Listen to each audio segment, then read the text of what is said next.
പുതിയൊരു വീഡിയോയിലേക്ക് എല്ലാവർക്കും സ്വാഗതം. എല്ലാവരും സന്തോഷമായിട്ട് സുഖമായിട്ടിരിക്കുകയെന്ന് കരുതുന്നു. അപ്പോൾ നമുക്ക് വീഡിയോയിലേക്ക് കിടക്കാം. ഇന്ന് നമ്മൾ കാണുന്നത് ഷെയ്ഖ് സയദ് ഫെസ്റ്റിവലായിട്ടോ, അബുദാബിയിൽ. അപ്പോൾ കുറേ നാളെ അവിടെ പോകണമെന്ന് വിചാരിച്ചിട്ട് അപ്പോൾ ആദ്യമായിട്ടാണ് നമ്മൾ കാണാൻ പോകുന്നത്.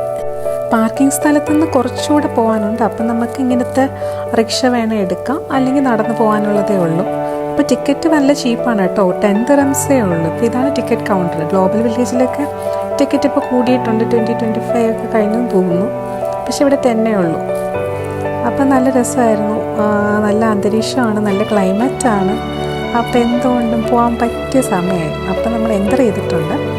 അപ്പം നമ്മുടെ ഒരു ഗ്ലോബൽ വില്ലേജിൻ്റെ ഒരു മിനിയേച്ചർ എന്ന് വേണേൽ പറയാം.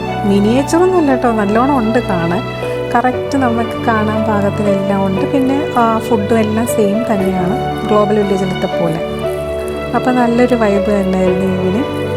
പിന്നെ നമ്മൾ പോയത് ഒരു വീക്ക് ഡേ ആണ്, എന്നിട്ടും ഇത്രയും തിരക്കുണ്ടായിരുന്നു. അപ്പോൾ വീക്കെൻഡൊക്കെ നല്ല തിരക്കായിരിക്കും. UAE നാഷണൽ ഡേയും കൂടെയാണ് വരുന്നത്. അപ്പോൾ നമ്മൾ എന്തായാലും അതിന് മുന്നേ പോയി വന്നത് എന്തായാലും നന്നായി. അപ്പോൾ ഓരോ കൺട്രീസിൻ്റെയും പവലിയോൺ വെച്ചിട്ടുണ്ട്. അപ്പോൾ അതിനകത്ത് ഓരോ കൺട്രീസിൽ അവരുടേതായ സാധനങ്ങൾ വിൽക്കുന്നുണ്ട്. ഒന്നും വാങ്ങിക്കത്തൊന്നുമില്ല കേട്ടോ, ജസ്റ്റ് കയറി കണ്ട് അതിൻ്റെ ഒരു വൈബൊക്കെ അനുസരിച്ച് കണ്ടിട്ട് വരും. അധികം ഒന്നും വാങ്ങിക്കാറില്ല. പണ്ട് ഗ്ലോബൽ വില്ലേജിൽ നിന്ന് തുടക്കത്തിൽ മേടിക്കുമായിരുന്നു. ഇപ്പോൾ കൂടുതൽ ഫുഡ് എക്സ്പ്ലോർ ചെയ്യാനാണ് ഇഷ്ടം. പല പല സ്ഥലത്ത് പല പല ഫുഡാണല്ലോ, അങ്ങനെ. പിന്നെ സാധനങ്ങൾ വാങ്ങിക്കുന്നതിനെക്കാട്ടി ഇഷ്ടം ഇങ്ങനെ കറങ്ങി നടക്കുന്നതാണ്. ഒരു പ്രത്യേക സുഖമാണ്, ഓപ്പൺ ആണല്ലോ, നല്ല ക്ലൈമറ്റും കൂടെ ആകുമ്പോൾ നല്ല രസമാണ്. വാങ്ങിച്ചില്ലേലും കണ്ടു നടക്കാൻ നല്ല രസമാണ്. പുറത്തിങ്ങനെ ട്രക്കുകളിൽ ഫുഡ് വിൽക്കുന്നുണ്ട്. അപ്പോൾ അത് നമുക്ക് മേടിക്കാം. കുറേ ട്രക്കുകളുണ്ട്. അല്ലാതെ പിസ്സ, ബർഗർ എല്ലാം ഉണ്ട്, സ്വീറ്റ് കോൺ, അങ്ങനെ പല പല സാധനങ്ങളുണ്ട്. ഞാൻ പിന്നെ ഇത്രയൊന്നും പ്രതീക്ഷിച്ചില്ലായിരുന്നു കേട്ടോ. അപ്പോൾ വന്നപ്പോഴാണ് മനസ്സിലാവുന്നത് ഒരു ഗ്ലോബൽ വില്ലേജിൻ്റെ പോലെയൊക്കെയാണ്. ഞാൻ ഒരു ചെറിയൊരു എക്സിബിഷൻ പോലെയെന്ന് വിചാരിച്ചിട്ടാണ് വന്നത്.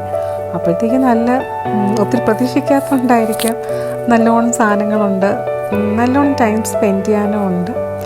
മറ്റേ ഗ്ലോബൽ വില്ലേജൊക്കെ പോകുമ്പോൾ നമുക്ക് അങ്ങ് കാലൊക്കെ കഴിച്ചൊരു വഴിയാണ് ലാസ്റ്റ് ഇറങ്ങുമ്പോൾ. കണ്ടു തീരാനും നമ്മൾ നല്ല ലേറ്റാവും. ഇവിടെ പിന്നെ അങ്ങനെയല്ല, നമുക്ക് അത്യാവശ്യം എല്ലാം ഉണ്ട് കാണാൻ, പക്ഷെ കറക്റ്റാണ്.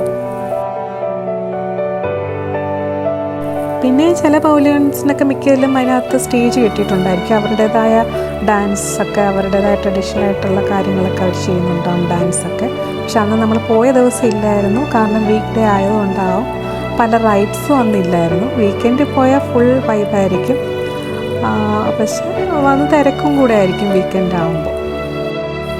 ഇവിടുത്തെ ക്ലൈമറ്റ് അനുസരിച്ചാണ് ഇതൊക്കെ തുടങ്ങുന്നത്. വിൻ്റർ ആകുമ്പോഴാണ് ഗ്ലോബൽ വില്ലേജ് സ്റ്റാർട്ട് ചെയ്യും.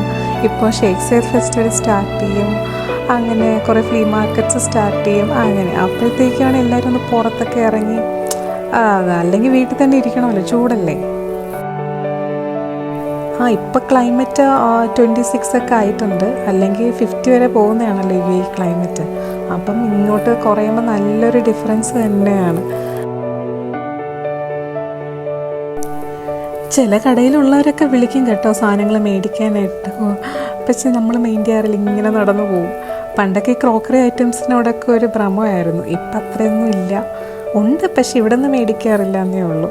കുറച്ച് എക്സ്പെൻസീവാണ് ഇങ്ങനത്തെ സ്ഥലങ്ങളിൽ നമ്മൾ മേടിക്കുമ്പോൾ. പിന്നെ റെയറായിട്ട് കിട്ടുന്ന എന്തെങ്കിലും ഉണ്ടെങ്കിൽ നമുക്കിങ്ങനെ സൂക്ഷിച്ച് വയ്ക്കാം, ഓർമ്മിക്കാനായിട്ട്.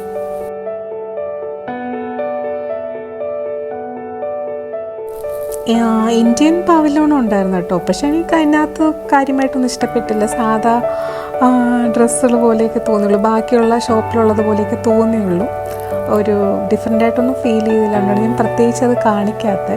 ഞാൻ പറഞ്ഞില്ലേ, മിക്കയിടത്തും സാധനങ്ങളൊക്കെ ഏതാണ്ട് ഒരുപോലെ തന്നെയാണ്. പിന്നെ ഫുഡ് ഐറ്റംസ് മാത്രം കുറച്ച് ഡിഫറെൻ്റ് ആയിട്ട് വരും. അടുത്ത് നമ്മൾ കയറാൻ പോകുന്നത് ചൈനയുടെയാണ് കേട്ടോ. ചൈനയുടെ ഒരു ഡിഫറെൻ്റ് ആണ്, കാണുന്നില്ല, നല്ല കളർഫുള്ളായിട്ടാണ് നടുക്ക് കാണുന്നത്. അതിനകത്തോട്ട് കയറുമ്പോൾ ചൈനയാണ്. പിന്നെ ചൈനയുടെയിലോട്ടാണ് കയറുന്നത്. അതിനകത്ത് അവരുടേതായ ഫുഡ് ഐറ്റംസ്, അതിന് അവരുടേതായ കാര്യങ്ങളൊക്കെയാണ്. അതിൽ കുറേ കാണാൻ. എപ്പോഴും ചൈന ഒന്ന് വേറിട്ട് തന്നെയാണ് നിൽക്കുന്നത്. അതിൻ്റെയൊക്കെ നമുക്ക് ഇഷ്ടപ്പെടുകയും ചെയ്യും. അവരുടെ കളർ തീമും സെറ്റിങ്സും ഒക്കെ നമുക്ക് ഇഷ്ടപ്പെടും. നമ്മളിവിടെ നിന്നൊരു സ്വീറ്റ് കോൺ മേടിച്ചായിരുന്നു. പക്ഷെ ഉപ്പൊന്നുമില്ലായിരുന്നു കേട്ടോ. അവർ ലെമൺ ജ്യൂസ് ബട്ടറൊക്കെ ഇടുന്നുണ്ടായിരുന്നു, ഉപ്പ് കുറവായിരുന്നു. പക്ഷെ കുഴപ്പമില്ല, ടേസ്റ്റൊക്കെ ഉണ്ടായിരുന്നു. അതും മേടിച്ച് കഴിച്ചുകൊണ്ട് നടക്കാമെന്ന് വിചാരിച്ചു. പിന്നെ അടുത്ത് ഈ കുട്ടി പിള്ളേർക്കൊക്കെ കൊണ്ടിരുത്താൻ പറ്റിയ സാധനങ്ങളാണ്. അത് പ്ലേ ഏരിയ, പിന്നെ ഡിനോസറിൻ്റെ കുറച്ച് സെക്ഷൻ ഉണ്ടായിരുന്നു. അവിടെ കുറേ പിള്ളേർ ഇപ്പോൾ ഉണ്ടായിരുന്നു കേട്ടോ, പിള്ളേർക്ക് വേണ്ടിയിട്ട്. അപ്പോൾ ഈ സൈഡ് പിള്ളേർക്ക് വേണ്ടിയുള്ള കുറേ റൈഡ്സൊക്കെയാണ്. കുറേ റൈഡ്സൊക്കെ ഓഫ് ചെയ്തിട്ടുണ്ട്, എനിക്ക് ആൾ കുറവായതുകൊണ്ടായിരിക്കും. ശരിക്കും പിന്നെ നമ്മുടെ നാട്ടിലൊക്കെ ഒരു എക്സിബിഷൻ പോലെ തന്നെയാണ്. ജൈൻറ്റ് വീലും റൈഡ്സും പിന്നെ കുറേ ഗെയിംസും അങ്ങനെയൊക്കെ. പിന്നെ ഇവിടെ കുറച്ച് റെയറായിട്ടൊക്കെ നമുക്കിതൊക്കെ കിട്ടത്തുള്ളൂ കാണാനും പോകാനൊക്കെ. എല്ലായിടവും മോൾസ് ആണല്ലോ, മോളിൽ കയറി എല്ലാം സെയിം ആണ്. പിന്നെ ഡിഫറെൻ്റ് ആയിട്ട് വരുന്ന ഗ്ലോബൽ വില്ലേജും ഷേക്ക് സൈഡ് ഫെസ്റ്റിവലൊക്കെ തന്നെയാണ്. പക്ഷേ ഇത് നമ്മൾ 2 പ്രാവശ്യം കണ്ടു കഴിയുമ്പോൾ ഇതും മടുക്കും കേട്ടോ. പിന്നെ പോയി ഫുഡ് കഴിച്ചിട്ട് വരാമെന്നുള്ളതല്ലാതെ ഒന്ന് നടന്നിട്ടൊക്കെ വരാം, അങ്ങനെയൊക്കെ ഉള്ളൂ.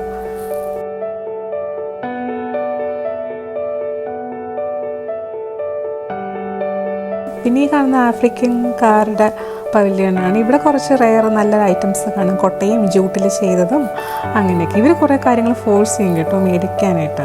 അവരുടെ ക്രീം, മുഖത്ത് തേക്കുന്ന ക്രീമൊക്കെ ആയിട്ട് ഫോഴ്സ് ചെയ്യാൻ. ചിലപ്പോൾ എൻ്റെ കൈയൊക്കെ പിടിച്ചു വെച്ച് തേച്ച് തന്നിട്ടുണ്ട് ഗ്ലോബൽ വില്ലേജിൽ. അതുകൊണ്ട് ഇപ്രാവശ്യം ഞാൻ സൂക്ഷിച്ചാണ് പോയത്. അവരുടെയൊക്കെ ബാഗുകളൊക്കെ നല്ലതാണ്. ഒരിക്കൽ ബാഗ് മേടിച്ചിട്ടുണ്ട് പ്ലാന്ററായിട്ട് യൂസ് ചെയ്യാൻ. ഈ ചെയർ നിങ്ങൾക്ക് ഓർമ്മയുണ്ടോ? പണ്ടത്തെ നമ്മുടെ ചൂരൽ ചെയർ, അത് കണ്ടപ്പോൾ ഒരു രസം തോന്നി. ഇപ്പം ഞാൻ കാണാറില്ലല്ലോ, അതുകൊണ്ട് അതും കൂടെ എടുത്തായിരുന്നു. പിന്നെ ഈ ട്രെയിൻ ഇല്ലാതെ എന്ത് യാത്രയാണല്ലേ നമ്മുടെ കുട്ടി പിള്ളേർക്കുള്ള, അതെവിടെ പോയാലും കാണും. പിന്നെ പൈസ പോണ വഴിയൊന്നും അറിയത്തില്ല, നമ്മളെല്ലാം കഴിക്കുക എല്ലാത്തിലും കയറാമെന്നൊക്കെ വെച്ച് കഴിഞ്ഞാൽ പൈസ പോകണ അറിയത്തില്ല. പിന്നെ എൻട്രി ടിക്കറ്റ് കുറവാണ്. ഫുഡൊക്കെ ചിലയിടത്തൊക്കെ നമുക്ക് ഇഷ്ടപ്പെടുള്ളൂ സത്യം പറഞ്ഞു. ചിലതൊക്കെ റോ ആയിട്ടൊക്കെ ഫീൽ ചെയ്യും, ഉപ്പ് പോലും കാണത്തില്ല. പിന്നെ ഇവിടെ എന്തോ ഒരു സയൻസിൻ്റെ എക്സിബിഷൻ നടക്കുന്നുണ്ടായിരുന്നു കോളേജിൻ്റെ, അത് ബിഗ് സ്ക്രീനിൽ അവർ ഇട്ടിട്ടുണ്ട്. എന്താണെന്ന് മനസ്സിലായിട്ടില്ല സംഭവം. പിന്നെയും ഷോപ്പുകളാണ്, കുറേ ബാഗുകളൊക്കെ ഉണ്ട്. ബാഗുകളും ക്രോക്കറി ഐറ്റംസൊക്കെ കാണുമ്പോഴാണ് എനിക്കൊരു ആശ്വാസം. കണ്ടില്ലേ, ഈ ഗ്ലാസ്സിലൊക്കെ കാണുമ്പോൾ ഒരു സമാധാനം. ബാക്കിയൊന്നും എനിക്ക് വലിയ താല്പര്യമില്ല. അങ്ങനെ ഓരോന്നൊക്കെ കണ്ട് നടന്ന് നമ്മൾ ഈ ഒരു ഹട്ടിലെത്തിയിട്ട് ഇത് ഇഷ്ടപ്പെട്ടു. അവിടെ നിന്ന് 2 ഫോട്ടോയൊക്കെ എടുത്തു. ഒരു വിൻറ്റേജ് ലുക്കുള്ള ഹട്ടും കുറച്ച് സാധനങ്ങളും. ഇതൊക്കെ എന്താണ് ഇവർ ഉദ്ദേശിക്കുന്നത് മനസ്സിലായിട്ടില്ല. അവരുടെ ട്രഡീഷണൽ ആയിട്ടുള്ള കുറേ കാര്യങ്ങളാണ്. അങ്ങനെ ഇതും അവരുടെ ട്രഡീഷണൽ ആയിട്ടുള്ള സാധനങ്ങളും കൊട്ടകളും വടികളും ഒക്കെയാണ്. അവർ വിൽക്കാനാണോ വെച്ചിരുന്നത് മനസ്സിലായില്ല. എന്തായാലും അതൊക്കെ കൊള്ളാം. പിന്നെ നമുക്ക് വിശന്ന് തുടങ്ങി. പിന്നെ ഈ മാർക്കറ്റ് എന്ന് പറയുന്നത് നല്ല രസമാണ്. വെള്ളത്തിലാണ് അവർ വെച്ചിരിക്കുന്നത്. അതിനകത്ത് ജ്യൂസുകളും പിന്നെ കുറേ സീ ഫുഡിൻ്റെ ഐറ്റംസാണ്. അപ്പം നമുക്കെല്ലാം ഒന്നും അത് ഇഷ്ടപ്പെടുത്തില്ല. അതിൽ കുറച്ച് സാധനങ്ങൾ മാത്രം ടേസ്റ്റ് നോക്കാനെടുത്തു, കഴിച്ചു, ഒരു ജ്യൂസും മേടിച്ചിട്ട് നമ്മളവിടെ നിന്ന് അങ്ങനെ ഇറങ്ങി. അപ്പോൾ ഇത്രയേ ഉള്ളൂ ഇന്നത്തെ video. Thanks for watching. Bye bye.